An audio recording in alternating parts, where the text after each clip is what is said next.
dibaca oleh orang luar negeri karena NU Muhammadiyah mampu meredam. Sekalipun belum menghilangkan ekstremitas di Indonesia ini, karena tahu maka diundangi kita ini ke luar negeri.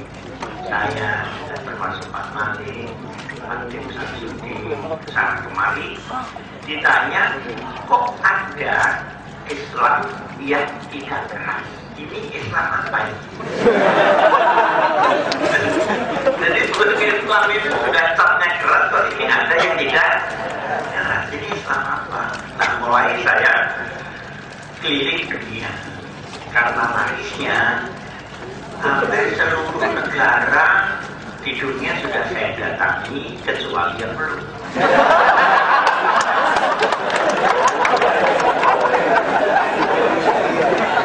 Nah, setelah pulang saya di luar negeri membawa dua konsep moderasi dan konsep kebangsaan Indonesia yang bukan negara agama tapi bukan pula negara sekuler, sehingga Indonesia sebenarnya bukan dan bukan daerah agama. Dia melindungi agama tapi tidak mencampuri agama. Dia membuat proteksi tapi tidak mengatur agama. Dia tidak akan membiarkan agama terlantar, tapi Indonesia juga bukan religius. Nah, konsep ini orisinil dari founding fathers kita, baik yang kebangsaan dari Bung Karno maupun yang keislaman dari Habib Syekh Kiai Haji Masari dan Kiai Ahmad Dahlan. Di sini ada sinergi antara pemikiran keagamaan dan kebangsaan, dan ada karena hubungan agama dan negara yang substansial inklusif demikian tadi yang saya sebutkan, bukan tekstual eksklusif, sehingga seluruh tata nilai agama telah dirumuskan di dalam konsepsi nasional dan konstitusi, sekalipun tidak berbunyi Islam dan berbunyi agama.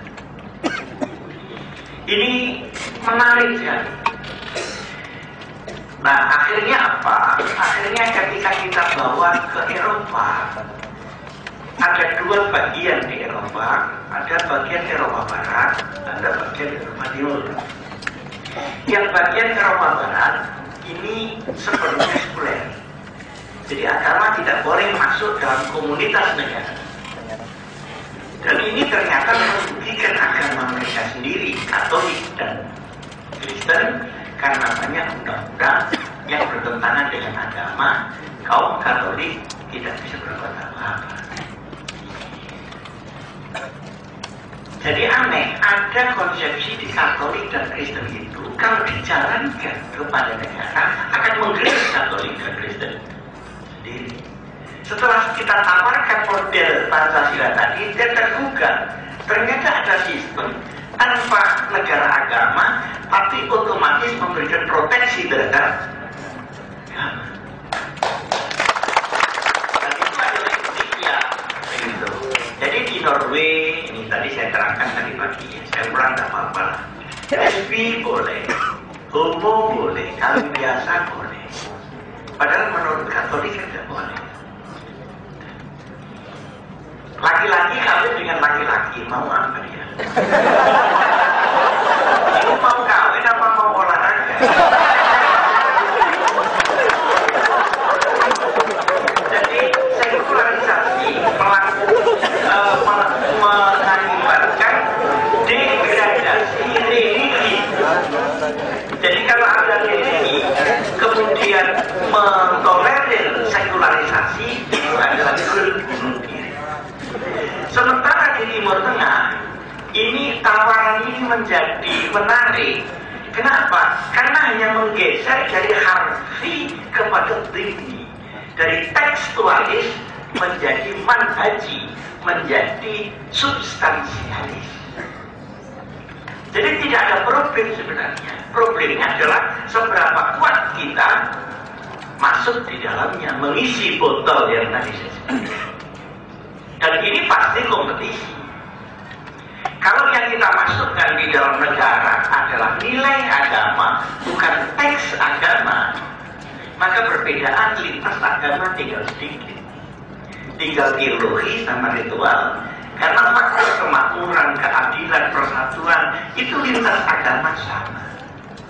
Maka saya sebut lintas agama itu yang beda tidak usah dimaksakan sama, tapi yang sama jangan sekali-kali di. Nah, ini dibawa ke Eropa itu dapat sambutan lebih daripada ekstremitas. Karena ekstremitas sama denger aja tidak mau. Takut orang di Prancis saja jilbab dipersoalkan. Padahal mempersoalkan jilbab sebetulnya tidak adil. Karena seluruh suster itu jilbaban semua. Cuma hitam kan begitu, gayanya topi. Nah, kenapa tidak diperlakukan yang sama? Tentu yang ditakuti adalah di belakang jilbab itu. Kepala yang berjilbab itu tadi kan. Ini setelah diberitahu begini menjadi sadar. Nah, kemudian di Timur Tengah ini pelan-pelan sekarang sudah mulai mendekati moderasi. Kenapa? Karena kalah terus. Ternyata dengan kekerasan tidak bisa menaklukkan Barat. Karena Barat lebih banyak duit, lebih manajerial dan lebih banyak teknologi. Di samping kekuatan orang-orang yang non-muslim jadi satu, sementara yang muslim terbelah-belah menjadi berbagai. Kita watasimu kehabilan itu kalau khutbah aja. Begitu keluar dari masjid sudah watafaroku. Tanda-tanda sudah pada hilang. Dan saya sampai dibina, disindir orang Islam itu kalau jamaah sandalnya hilang. Saya bilang ya kamu karena sepatunya dipakai, tapi motornya yang hilang.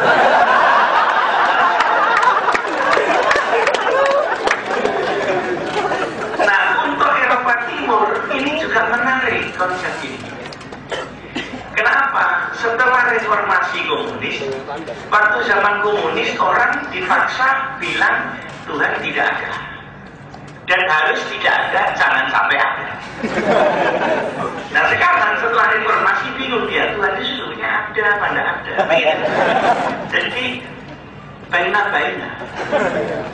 Nah ini kalau kita masuk dengan sistem yang tidak mengubah sistem ekonomi, tidak mengubah sistem negaranya, tapi substansinya yang masuk, dia berpeluang besar. Jadi kenapa ICIS ini di luar dugaan penerimaan dunia? Karena yang dibawa adalah originalitas konsepsi Indonesia yang genuine, yang dibuat oleh founding fathers Indonesia.